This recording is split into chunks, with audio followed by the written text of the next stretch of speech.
तो ये तस्वीरें आप देख रहे हैं सीमांचल विधानसभा की 5वां दिन है और आज भी विपक्ष ने सदन की कार्रवाई से वॉकआउट कर दिया है। जिस तरह से आउटसोर्स का मुद्दा सदन के भीतर जो है उठाने की कोशिश की गई, नियम 67 के तहत स्थगन प्रस्ताव दिया गया जिसको मंजूर जो है वो नहीं किया गया, जिससे नाराज होकर विपक्ष ने आज सदन की कार्रवाई से वॉकआउट किया है।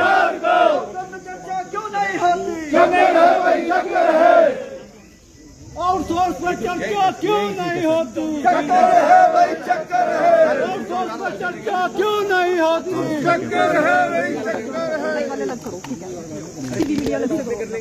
टीवी वाले बाहर आ जाओ भाई, टीवी वाले बात कर लेंगे।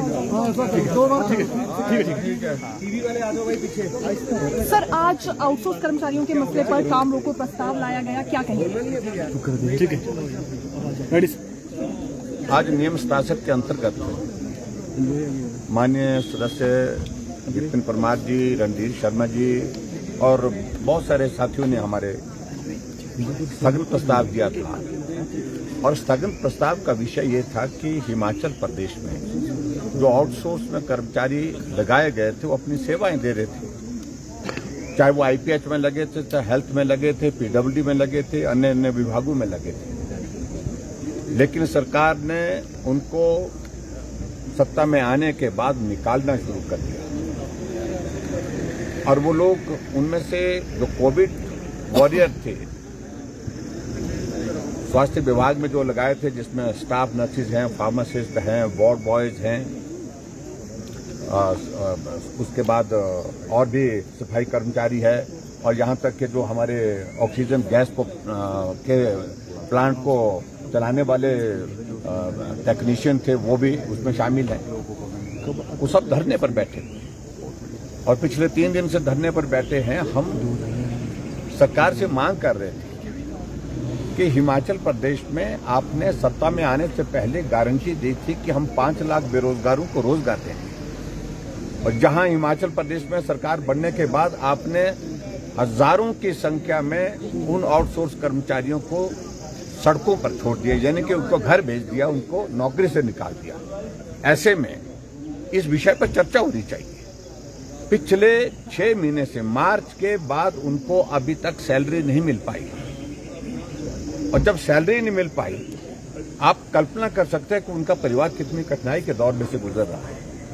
और जिस विषय का विशेष तौर से जिक्र किया हमारे माननीय सदस्यों ने वहां हाउस के अंदर कि कोविड के दौरान जब परिवार के लोगों ने, परिवार का सदस्य बीमार है तो उनसे मिलना भी छोड़ दिया था। कौन लोग थे अंदर मदद करने वाले, खाना खिलाने वाले, पानी पिलाने वाले, उनको टॉयलेट तक ले जाने वाले, वो काम करने वाले कोविड वॉरियर वो थे जो आउटसोर्स पे लगे थे। और वो लोग हैं वो जो सचमुच में जरूरतमंद भी है, उनमें सेवा का भाव भी है। ऐसे में हमने कहा कि कम से कम उनके बारे में तो सोचो। 2000 के करीब वो बच्चे ऐसे हैं जो किया। आज उनको नोटिस दे दिया गया कि 30 सितंबर के बाद आपकी सेवाएं समाप्त मानी जाएगी। और ऐसी सारी चीजें होने के बाद हमने ये स्थगन प्रस्ताव आज इसलिए लाया था कि एक बार पुनः विचार करिए। सैलरी आप 6 महीने से नहीं दे रहे हैं, आप उनके परिवार की स्थिति समझ सकते। और मुझे इस बात को लेकर के सचमुच में बहुत दुख है कि मुख्यमंत्री जी तो झूठ बोलने के इतने माहिर हो गए हैं। अगर कोई खिताब देने की बात आएगी तो खिताब अगर जाएगा तो सुक्खू भाई जी को जाएगा। इसलिए जाएगा क्योंकि हर बात में झूठ बोलते हैं। वो तो हमने सैलरी दे दी है, बच्चे बोल रहे हैं कि हमको सैलरी नहीं मिली है मार्च के बाद, झूठ बोलेंगे बच्चे क्या? तो इसलिए सदन करके सरकार बनाई है, झूठ बोल करके सरकार चलाना चाह रहे हैं। इसलिए आज हमने अभी वॉकआउट किया जब हमारा स्थगन प्रस्ताव स्वीकार नहीं किया। सर, पिछली बार भी आपको विधेयक में नहीं बोलने दिया जो लाया था, आज भी आपको बोलने, आपको क्या लगता है कि मैं सीधी सी बात है, मेरा कहने का अभिप्राय यही है कि हम लेजिस्लेशन के लिए, विधायक किस बात के लिए, विधायी कार्य के लिए, और जब एक्ट का पालन होता है उसमें चर्चा का जो दौर होता है उसमें चाहे नोटिस दिया है चाहे नहीं दिया है, अमेंडमेंट दी है चाहे नहीं दी है, उसके बावजूद भी खुली चर्चा होती रही है। मैंने पहले भी कहा मैं 26 साल से विधानसभा के अंदर हूं और अगर लगातार 26 साल से कोई है तो एकमात्र हूं मैं इस बात को लेकर के आग्रह कर रहा था कि भाई आप कम से कम इस पर चर्चा करने की इजाजत तो दीजिए, हमें नहीं दी गई इजाजत, वो मुझे खराब लगा, मुझे गलत लगा, नियमों की विधि के